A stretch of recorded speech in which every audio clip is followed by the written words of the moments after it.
Buonasera everybody, and welcome again to another adventure with me, with Sarah. Today we are in Syracuse in Italy, on the island of Ortigia. So this is in Sicily, just south of Catania on the eastern side of the island. This is a city that you may not have heard of. You might know the university in the United States, but in fact, Syracuse was a city that almost rivaled ancient Greece, ancient Athens, as the most important place in the Greek world. So I'm going to walk around a little bit today and show you a little bit about this interesting city. It was, in fact, a bustling place in Greek times, and then it sort of declined and eventually was resurrected after an earthquake at the end of the 1600s, where it was redone in Baroque style. So we'll have a look at some Greek things, some Baroque things, and in general, just enjoy the beautiful atmosphere of the island of Ortigia. Okay, I'm Onini.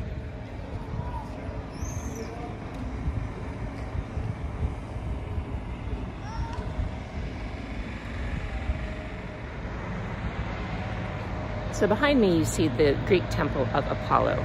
This temple was something pretty special because it was one of the first ones built here in Sicily that we have. Potentially other ones were built before. The Greeks emigrated here to Sicily in the 7th century BC, 7th and 8th century. So if you can imagine, 700 years before Christ, more or less, the Greeks start to leave their homes in Greece and they move here to Sicily because why? Well, they're looking for a better place to live, a little bit like Manifest Destiny in the United States. They had arable farmland here. Greece didn't. The population was a little too big in Greece and they came here looking for a place to live that might be better.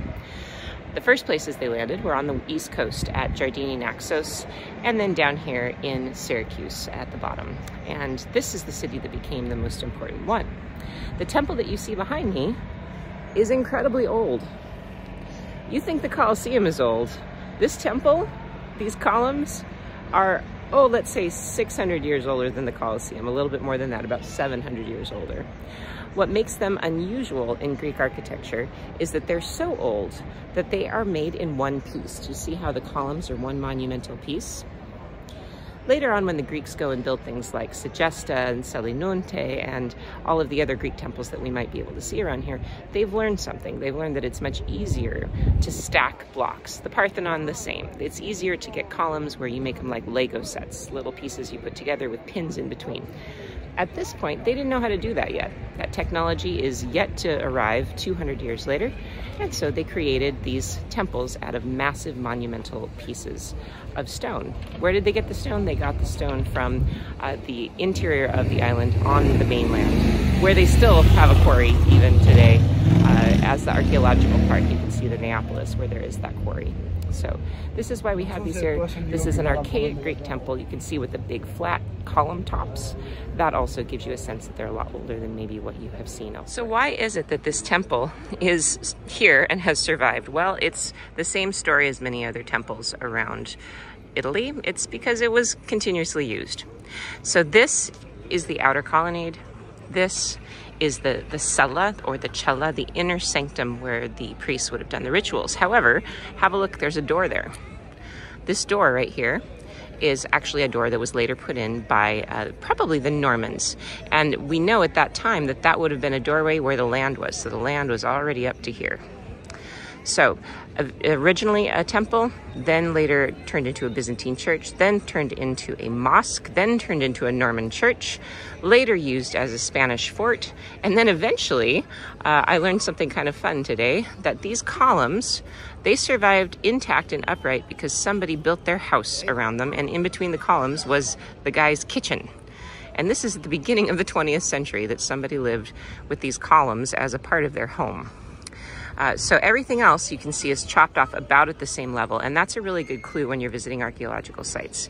If you happen to see places where all the columns kind of are at the same level, that means most likely there was a landslide and it chopped off the tops of the columns. But here we can see for sure that would have been the entry there, perhaps a staircase, but that tells us the land was much higher.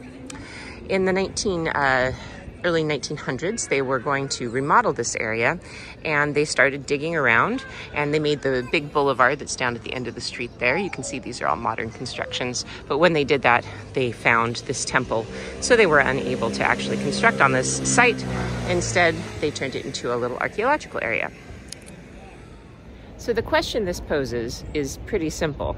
If this is all the way down, oh, I would say it's about 12 feet down, and we have a marvelous, fancy Greek temple from a very distant time, much older than anything else. It's probably one of the oldest temples in Europe, if not for sure in Italy. If this is here, and they just found that in the 20th century, what's underneath everything else here? That's the question. If you could get a big shovel, oh boy, you'd find some interesting things. This house right here, you'd never tear that down. It's a Baroque palace, but underneath it, I can guarantee you, you would find more of the same, more of these wonderful Greek temples. So let's head on and see another Greek temple that has been buried and used over time, so it's in almost perfect condition.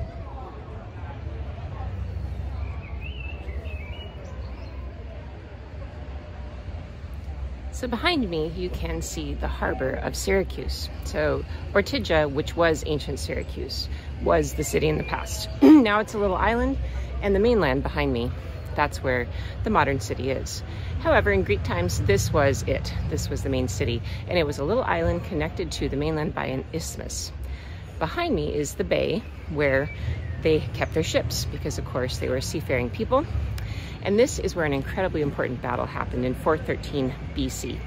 You've probably heard this story if you go back into your files and think about Thucydides, if you read that when you were in college, the history of the Peloponnesian War. So here in Syracuse, this city was becoming more and more powerful. At the same time, many other Greek settlements in Sicily were doing the same thing. And Athens was concerned. Athens was actually called by another city on the other side of the island, Segesta, who was not Greek, to come and aid them in a war that they had, a local battle that they were fighting. So the Athenians said, sure. They get in their boats, and instead of going over there, they came here. They came here, oh, maybe we need supplies. I don't know. Let's go and stop in and check in on the Syracusans. And what ensued is what you think happened. They came into the harbor. There was a battle. The Athenians left. They retreated. When they came back again, they came with 30,000 men. 30,000 men in ancient times was a crazy number. That's like 1 million people. They came back with their ships into the harbor behind me, and the Syracusans were ready for them. Because of the fact that the island had an isthmus, this bay had one gap. That's how the ships got in. And what the Athenians did not know is the Syracusans had a giant chain underneath the water. So as soon as they came into the water right behind me, the Syracusans cranked that chain, lifted the chain up, and they made it impossible for the Athenian fleet to leave. What happens next is exactly what you imagined. They destroyed the entire fleet. Those people were trapped. The Syracusans just strolled out there, killed them all. And actually the ones they didn't kill, they sent into slavery into the quarry that is on the mainland out here. So that, in a sense, ends Athens as the dominant power of ancient Greece. So this is Magna Graecia. Syracuse really rises to become extremely powerful and kind of is the master of the Greek world at that point. But that really is kind of the bookmark that you put into the history of Greece. At that point, the Athenian fleet is destroyed and it never can rise and be what it was again. So all in this little island that seems a little bit unassuming here in southern Sicily. I often wonder if we were really good at underwater archaeology, what we'd find out there. Apparently they have found ships, but the problem is that they're under many feet of silt and underwater as well. So maybe someday with better technology, the fleet of Athens from the 400s BC will rise again. You never know.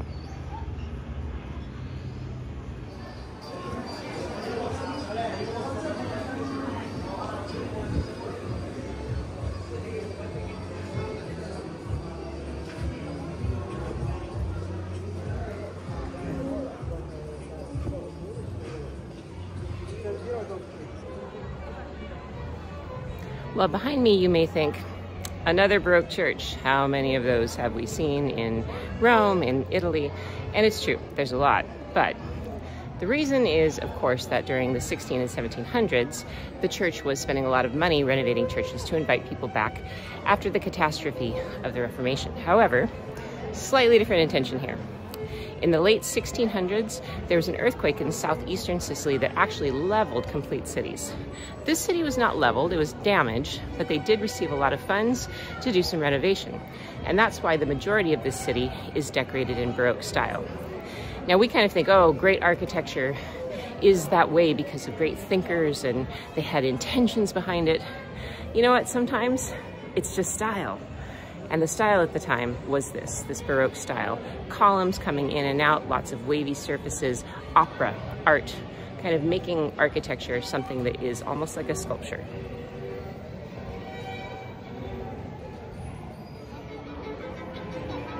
So while this may be a Baroque masterpiece from the 1700s, come along with me around the corner and you can see it actually is a very surprising building. And really, I think it's the story of Sicily in a single building. I'm an architect in my past, and architecture, I think, often is the key to unraveling societies that we don't really know anything about. So here's one that is absolutely like the Rosetta Stone of Sicilian history. Let's go look. So here in the front, we have this beautiful facade, limestone, gleaming white, which looks amazing with the blue skies here in Ortigia. We have Santa Lucia over there on the corner looking down at us. It's dedicated to her. Now, if we go around the corner, though, we start to see something different. There's something unusual about this church because it is not a church at all, at least initially it was not. Have a look at what's buried in the walls here. Yep, those are the same column capitals that we saw at the Temple of Apollo. But you can see slightly different columns, a little bit younger temple because it's made in sections. You see section, section, section. Those are 3 sections. Later Greek temples, they're going to make even smaller sections like at Agrigento to make it even more easy to build. This was a temple of Athena, and it was oriented, whoop, hello, whoop. And it was oriented for the sunrise. So the sun would rise and it would hit the goddess and it would fill up the entire temple with a golden light. Over time, though, the people who lived here then eventually buried this temple in the walls when they turned it into a Byzantine church. The battlements up there were added at a later time, probably during the Norman times when they did what they called the Ecclesia Munita, or church fortress. But it could have been added also during the time when it was a mosque. So it was a Byzantine church, then a mosque, then a Norman church, and now it is a Catholic church. So it's been buried, all of the original temple pieces inside of these walls. This also tells a little bit of the story of Sicily because you can see the columns are a little bit bowed and they're cracked right in the center. And that is from that earthquake, and actually probably other earthquakes. There were many earthquakes here in Sicily. So over time they had to make these walls thicker and thicker to be able to hold the exterior up so the columns would not collapse. So here we are with this microcosm of Sicily. Let's say a 5th century BC temple that is dedicated to a 3rd century AD martyr, Santa Lucia. She was a martyr that was here from Syracuse, and you know her probably if you ever celebrated the Swedish tradition of having the girl with the candles on her head during Christmas time, and you ate the sweet buns.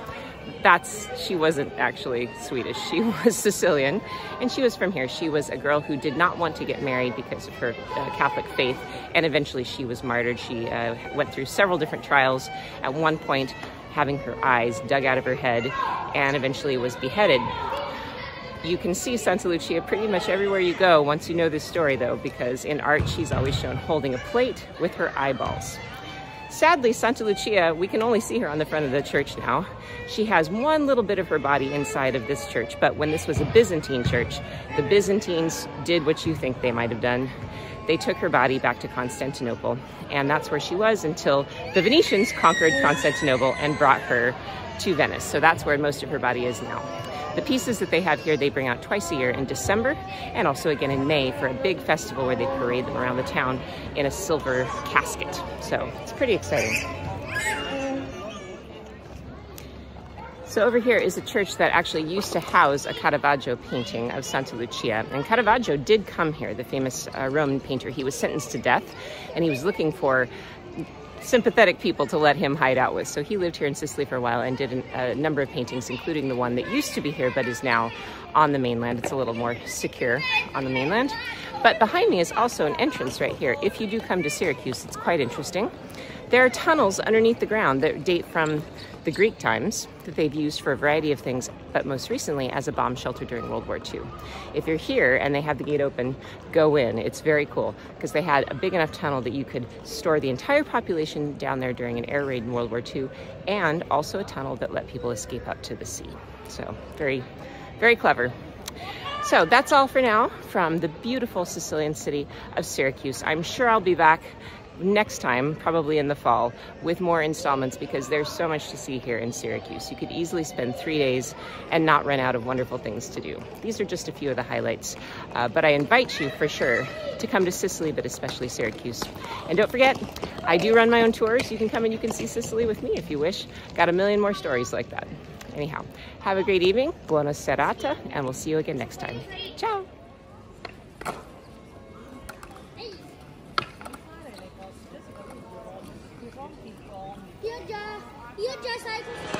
For more information on my tours, go to adventureswithsarah.net.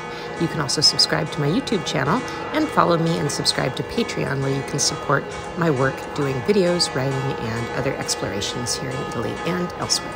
Thanks.